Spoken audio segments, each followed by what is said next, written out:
Welcome back to the People's Basics, the home of the Universal Basics. It's time for another basic brief. Today is our final basic brief of the year, and so we want to use this to do a little bit of reflection on the past, as well as talk a little bit more about what the future has in store for the People's Basics. And so first, we want to hit you with some announcements before we reflect on some of the top stories that we covered from this past year and some follow-up details of where they are currently. Matthew, do you want to first tell our audience a little bit about the future of where the Basic Brief program is coming in 2022?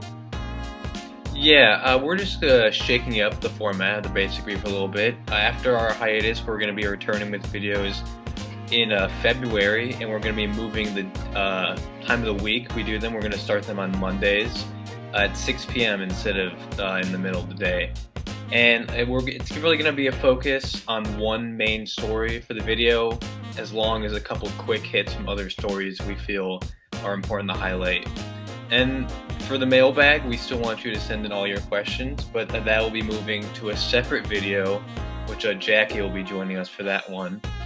So yeah, those will be two separate videos now, and it will be a focus on one main story with some quick hits. But John, what other news do you have for the people? Yeah, I think it's going to be great to have this kind of change in the Basic Brief format so that we can really go into one issue together, as well as make sure that people hear a wider variety of news. And we still want to make sure the audience obviously gets heard, but we want to have them have more questions answered at one time and kind of keep it a little bit more separated from our news content. And so I'm really looking forward to that. But we have some other things in store for the content of our network. We're going to be having a little bit more of our content on hiatus for the month of January, but we'll all have our articles back come February, and we'll be covering democracy in that month. Some of the video content related to the People's Platform, as well as some explainer short form content that we're working to develop, is going to be coming in March. So you'll have to wait and see what we got in store there, because we're going to be focusing on doing a little bit more selective guest processes there. We want to make sure that we are getting names that people want to hear their thoughts on these subjects, that are lead organizers. We want to be a little bit more focused on getting people who are key organizers, as well as reward people who are the key supporters of our network. So we're going to be having invite lists in our People's Platform, as well as those who are the members of our network gain access to be able to apply to come on for a show of the People's Platform. On top of that, we're going to be having change in how we normally do the feedback session. So we've normally in the past had people do Discord town halls each month. We're going to be changing that process and going instead using the platform that we engage with so many of our followers on Twitter. We want to do Twitter Spaces more regularly with you people out there. We want to do it actually every single week. If we can get you all to come on Tuesdays, we want to talk with you about the current events that's going on. We want to debate the policy and tactics of how we need to be organizing, give you some announcements of where we are as a network, and receive your feedback.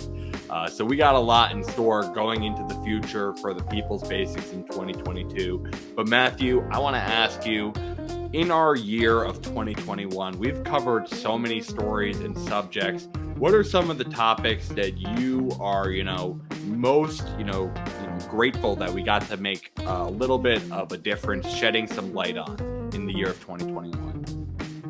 I think one of the biggest ones to start with was the Build Back Better bill. I mean, we covered that pretty extensively here on the network, and that was kind of like the biggest initiative to win over progressives that the Biden administration pushed. And it really came out at a price tag about $3.5 trillion, and it had a lot of good provisions in it, with a universal pre-K, free community college, the expanded child tax credit, investment in climate change initiatives. Unfortunately, because of actors like Joe Manchin and Kristen Sinema and the ongoing debate process in Congress, it's kind of gotten stuck in the Senate and really watered down now. We're about down to, I think, last time I saw was $2 trillion is the price tag. A lot of good provisions stripped out, and we still don't really know if or when it's going to get passed. The infrastructure bill passing kind of tanked a lot of its momentum, because the hope progressives had was tying those two bills together could get a lot of what they wanted through, but now they're going to have to try to negotiate it separately and win over people like Manchin, who is still kind of holding a hard line right now. He's expressed concern with passing this bill now because of the whole inflation debate going on in the country. He claims it would be irresponsible to pass this much spending again in the wake of all that. Democrats are hoping to pass it by December 25th to avoid having a month of those child tax credit payments cut off, because they feel like that's going to be like their big selling point going into the next election. But that's kind of where we stand with that now. It's been kind of a very frustrating process, but we may have an end in sight for that.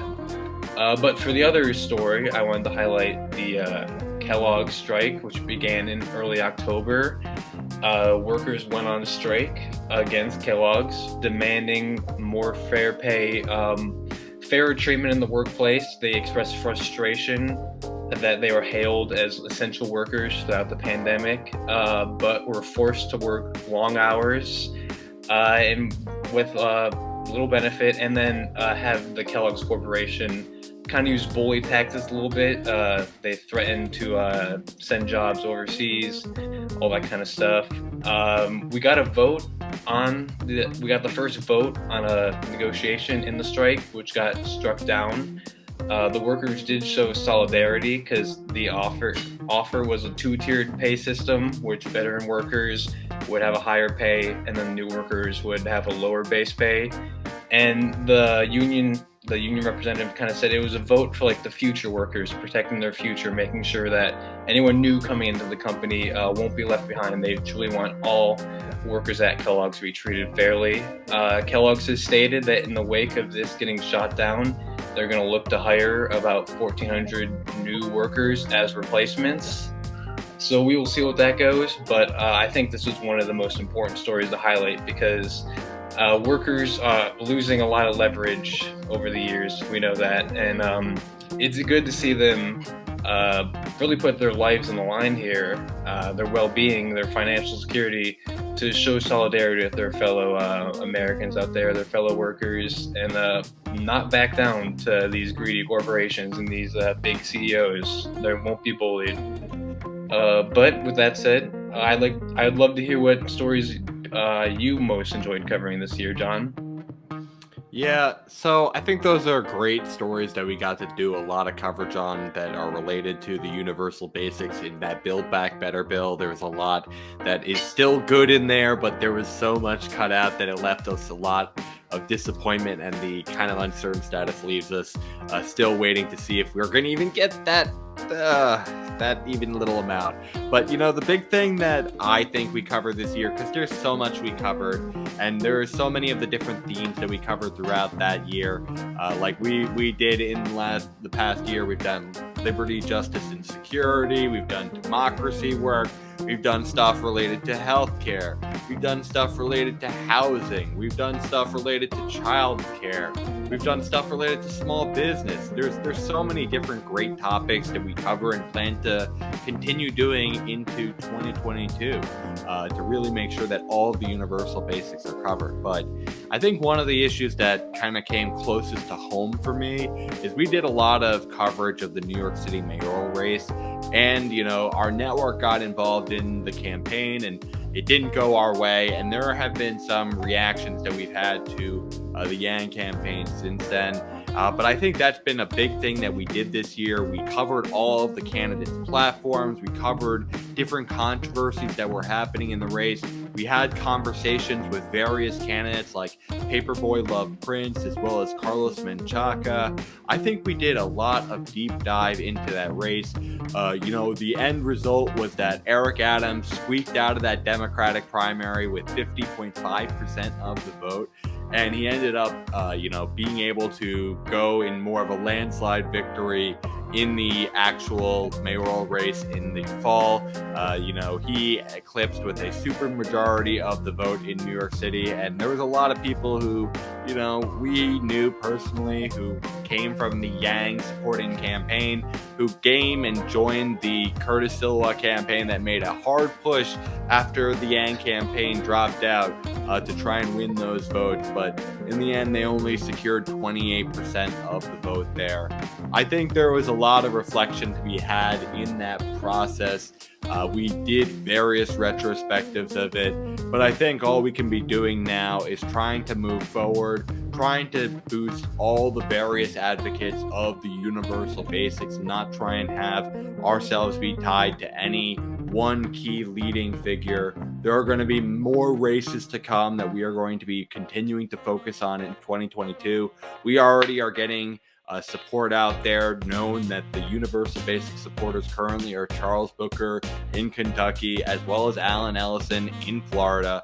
So we're going to be doing more to highlight candidates in 2022. And so we don't want people to fret about the year 2021 that has felt a little bit like a disappointment in various ways. You know, we covered the Virginia race being a little bit more of a lean towards Republican situation, but I think we need to hold strong that 2022 is not yet written, that we can set our own fate and organize on these causes and move the needle towards our direction going forward. That's what we're going to be doing here at the People's Basics, and we're so thankful that you all are here supporting this cause. So we want to thank you for watching this episode of The Basic Brief, and we want to remind you to please make sure that you follow us at People's Basics, that you've subscribed here for the future content so that when we come back in the new year, you know that the People's Basics is back.